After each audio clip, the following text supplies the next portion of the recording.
আমাদের study mapping চ্যানেলে সবাইকে স্বাগত। আজ আমরা আমার গণিত ক্লাস 5 পেজ নাম্বার 110-এর 2 থেকে দেখে নেব। আগের দিন আমরা 1 পর্যন্ত দেখে নিয়েছি, আজকে আমরা 2 থেকে দেখব। মিশ্র ভগ্নাংশকে অপ্রকৃত ভগ্নাংশে নিয়ে যাওয়ার চেষ্টা করি। আগের দিন আমরা কি শিখেছিলাম, যে অপ্রকৃত ভগ্নাংশ ছিল সেটাকে মিশ্র ভগ্নাংশে পরিণত করছিলাম। আজকে শিখব মিশ্র ভগ্নাংশ আছে, মানে যেখানে একটা অখণ্ড সংখ্যা আছে তার সাথে একটা ভগ্নাংশ আছে, সেটাকে আমরা প্রকৃত ভগ্নাংশে পরিণত করব। দেখো আমরা কি জানি, এটা হচ্ছে 3 পূর্ণ 1-এর 7। এমনি করেই তো পড়ি 3 পূর্ণ 1-এর 7। দেখো 3 পূর্ণ 1-এর 7কে আমরা কি করতে পারি, এটা সবাই জানো যে পূর্ণ সংখ্যা যেটা থাকে বা অখণ্ড বলতে পারো সেটা যোগ হয়ে যায়, মানে 3 যোগ 1-এর 7। এরপরে দেখো 3কে কিভাবে লিখতে পারি, ভগ্নাংশের লবেও যেই সংখ্যা দিয়ে গুণ করব, হরকেও যদি সেই একই সংখ্যা দিয়ে গুণ করি, তবে আমরা জানি যে ভগ্নাংশের মানের কোনো পরিবর্তন হয় না। দেখো আমরা লবেও যদি 7 দিয়ে গুণ করি, হরেও আমরা 7 দিয়ে গুণ করলাম, ঠিক আছে, কিছু নেই মানে 1। আমরা যদি ধরে নিই 1 আছে, মানে 1 গণিত 1 7, আর এখানেও তাই আমরা 7 গুণ করলাম। তাই যদি 3 গণিত 7/7 করি তবে ভগ্নাংশের মানের কোনো পরিবর্তন হয় না।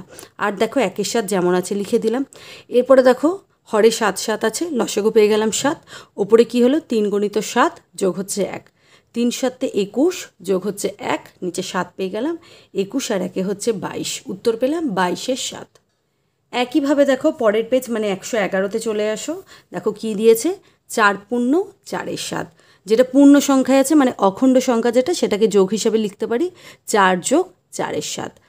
দেখো নিচে 7 আছে, তাই আমরা কি করব, লবকেও 7 দিয়ে গুণ করব, হরকেও 7 দিয়ে গুণ করব, ঠিক আছে, মানে 4 গণিত 7 ভাজিত হচ্ছে 7, ঠিক আছে, যোগ হচ্ছে 4-এর 7। দেখো এটা কি পেলাম, হরে দুটো ক্ষেত্রেই 7 7 আছে, তাই লসাগু 7 হয়ে গেল। ওপরে পেয়ে গেলাম 4 গণিত 7 যোগ হচ্ছে 4, 4 7 28, আর 28-এর সাথে যদি 4 যোগ করো হবে 32, উত্তর পেলাম 32-এর 7। এরপরে দেখো একটা নিজে করতে দিয়েছে, এটাকে কিভাবে পড়বে, 2 পূর্ণ 4-এর 7। দেখো পূর্ণ সংখ্যা যেটা বা অখণ্ড বলতে পারো সেটা যোগ হয়ে যাচ্ছে, 2 যোগ কি হয়ে যাচ্ছে, এই পার্টটাকে আলাদা করে দাও, 4-এর 7, ঠিক আছে। এখানে দেখো হরে 7 আছে, তার মানে আমরা কি করব, 2কে ওপরে মানে লবেও 7 দিয়ে গুণ করব, নিচে হরেও 7 দিয়ে গুণ করব। দেখো লঘিষ্ঠ আকার তোমরা করেছো, ওপরে নিচে যদি কেটে যায়, যদি 7 7 কেটে যায় তবেও এটা 2 থাকছে, তাই তো, ওই জন্য 2 গণিত 7 ভাজিত যদি 7 করি তবে ভগ্নাংশের মানের কোনো পরিবর্তন হবে না। যোগ 4-এর 7 যেমন আছে লিখে দিলাম। এরপরে দেখো হরে কী আছে, উভয় ক্ষেত্রে 7 আছে, তাই 7 লিখে দিলাম। ওপরে হচ্ছে 2 গণিত 7 যোগ হচ্ছে 4, 7 দুগুণে 14, 15 16 17 18, তাই তো, 14 আর 4 যোগ করলে 18, উত্তর কি পেলাম, 18-এর 7, ঠিক আছে। দেখো সংক্ষেপে পাই, আমরা এতক্ষণ ধরে খুব বড় করে করছি, তাই তো, মানে 2 যোগ ভগ্নাংশ পার্টটাকে আলাদা করছি, পূর্ণ সংখ্যা মানে অখণ্ড পার্টটাকে আলাদা করছি, তারপর এটা আমরা করছি, কিন্তু সহজেই তোমরা করতে পারো। এটা দেখো তোমরা যদি এমনি করো, 2 পূর্ণ 4-এর 7 আছে, এই দুটো গুণ করলে আর যেটা গুণ করে যেটা পেলে সেটা যোগ করে দিলে, যেমন হচ্ছে দেখো 2 গুণ 4 করে সেটা যদি তার সাথে যদি 4 যোগ করে দাও, আর নিচে 7 আছে যেমন আছে তেমন লিখে দাও, দেখো একই উত্তর পাবে, 7 দুগুণে 14। দেখো এই লাইনটা একদম ডাইরেক্ট চলে আসছে, 14 আর 4 যোগ করলে হয়ে যাচ্ছে 18, 18-এর 7 তোমরা পেয়ে যাচ্ছ।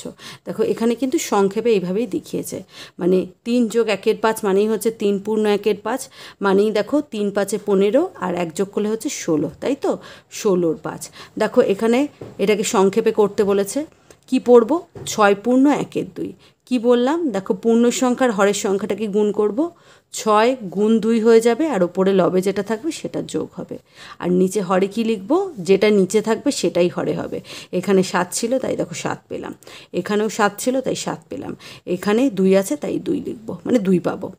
6 দুগুণে 12, আর 1 যোগ করলে হয় 13, নিচে 2, কি হচ্ছে 13-এর 2। এখানে দেখো 8 আর 5 যোগ করব, 8 আর 5 গুণ করব, তার সাথে 2 যোগ করব, হরে 5 আছে তাই 5 বসিয়ে দিলাম, 5 8-এ 40, আর 2 হচ্ছে 42, উত্তর হলো 42-এর 5। এরপরে দেখো 3-এর দাগের কয়েকটা তোমাদের অঙ্ক দিয়েছে, এগুলোকে মিশ্র থেকে অপ্রকৃত ভগ্নাংশে পরিণত করতে হবে। সংক্ষেপে আমরা দেখে নেব। এখানে দেখো 3-এর দাগের কয়ের অঙ্কটা দিয়েছে, 3 পূর্ণ 5-এর 7, তাই তো, কি করব, 3 গণিত 7 যোগ হচ্ছে 5, নিচে দেখো 7 আছে হরে তাই 7 বসিয়ে দিলাম, 3 7-এ 21 যোগ হচ্ছে 5/7, 21 আর 5 যোগ করলে হয় 26, উত্তর পেলাম 26-এর 7।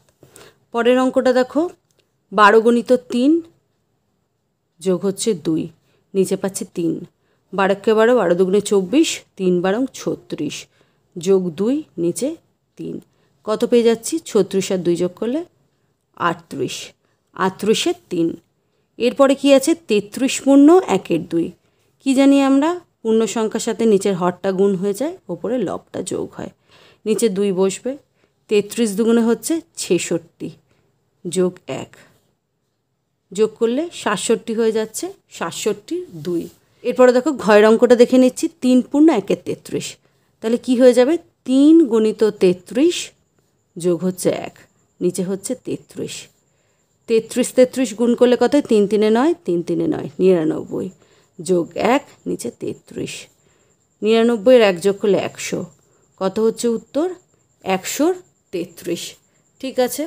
এরপরে দেখো উঁয়োর অঙ্কটা দেখে নিচ্ছি, 6 পূর্ণ 5-এর 3। 6 গুণিত 3 যোগ 5, নিচে 3। 3 6 18, 18 আর 5 যোগ করছি, 18 আর 5 যোগ করলে কত হয়? 23, 23-এর 3। এরপরে দেখো ছয়ের অঙ্কটা দেখে নিচ্ছি, 3 পূর্ণ 5-এর 6। কী করব? 3 গুণিত 6 যোগ হচ্ছে 5, নিচে 3। কত পাচ্ছি? 3 6 18 যোগ হচ্ছে 5, নিচে 3। দেখো যোগ করলে হচ্ছে 23, 23। দেখো এখানে 6 আছে, এটা 3 নয়। ঠিক আছে, উত্তর কত পাচ্ছি? 23-এর 6। এরপরে আছে 4 পূর্ণ 7-এর 12। 4 গুণিত 12 যোগ 7, নিচে 12 পেলাম। 4 12 48 যোগ 7, 48 আর 7 যোগ করলে দেখো কত হচ্ছে? 7 দুগুণে 14, 1-এ 15, 55। উত্তর হচ্ছে 55-র 12। পরের অঙ্কটা দেখো, 10 পূর্ণ 5-এর 8। কী হয়ে যাবে? 10 গুণিত 8 যোগ হচ্ছে 5। 10 গুণিত 8 যোগ 5, নিচে হচ্ছে 8। 80 যোগ 5, নিচে 8, 85-র 8। এরপরে দেখো ঝয়ের অঙ্কটা হচ্ছে 15 পূর্ণ 3-এর 8। ঠিক আছে, 15 গণিত হচ্ছে 8 যোগ হচ্ছে 3। 8 15 120 যোগ হচ্ছে 3, নিচে 8, 123-এর 8। ভিডিওটা যদি ভালো লেগে থাকে তবে অবশ্যই লাইক শেয়ার ও সাবস্ক্রাইব করে দিও। দেখা হচ্ছে পরের ভিডিওতে।